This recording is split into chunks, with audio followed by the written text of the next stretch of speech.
नमस्कार, मैं हूं विजयश्री और आप देख रहे हैं यूपी न्यूज। आजादी के बाद जब संविधान लिखा जा रहा था तब शायद किसी ने सपने में भी नहीं सोचा होगा कि एक दिन देश में सीएम या मंत्री जेल में बैठकर भी सत्ता चलाने की कोशिश करेंगे। उस समय राजनीति में ईमानदारी और नैतिकता इतनी ऊंचाई पर थी कि रेल मंत्री लाल बहादुर शास्त्री ने सिर्फ एक रेल दुर्घटना की नैतिक जिम्मेदारी लेते हुए इस्तीफा दे दिया था। और आज हालात ये हैं कि नेता जेल जाते हैं और बाहर आते ही कहते हैं लोकतंत्र बच गया भाई।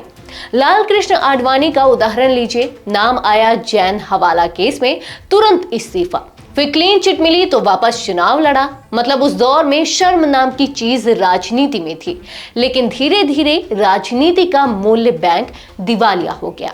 अब देखिए, केंद्र सरकार ने हाल ही में एक विधेयक पेश किया। अगर कोई पीएम, सीएम या मंत्री 30 दिन से ज्यादा जेल में रहे तो उसे हटा दिया जाएगा। सरकार कहती है भ्रष्टाचारियों पर लगाम कसनी है, विपक्ष कहता है ये तो राजनीतिक साजिश है। यानी बिल्कुल वही पुरानी कहानी, हम साफ है बाकी सब गंदे हैं। अब जरा लिस्ट पर गौर करिए।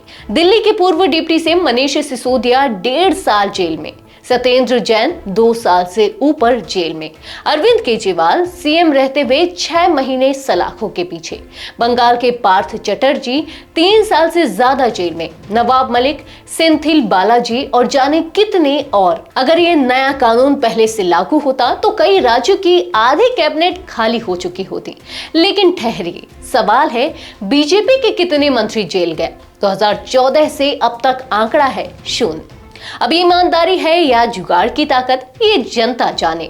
एडीआर की रिपोर्ट कहती है कि देश के 30 मुख्यमंत्रियों में से 12 के खिलाफ आपराधिक मामले दर्ज हैं।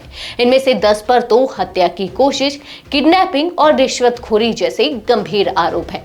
मतलब 1/3 मुख्यमंत्री अगर जेल जाएं तो कैबिनेट मीटिंग जेल कैंपस में करनी पड़े। तो अब सवाल ये है, ये विधेयक राजनीति में शुचिता लाएगा या फिर विपक्षियों को निपटाने का नया हथियार बनेगा? वैसे जनता के लिए तो बस यही मैसेज है, नेता चाहे जेल में हो या बाहर, आपका काम फिर भी अटका ही रहेगा। आज के लिए बस इतना ही। अगर आपके इलाके में कोई राजनीतिक लापरवाही, भ्रष्टाचार या जनहित से जुड़ी समस्या है तो अब चुप मत रहिए, अपनी शिकायत हमें भेजिए।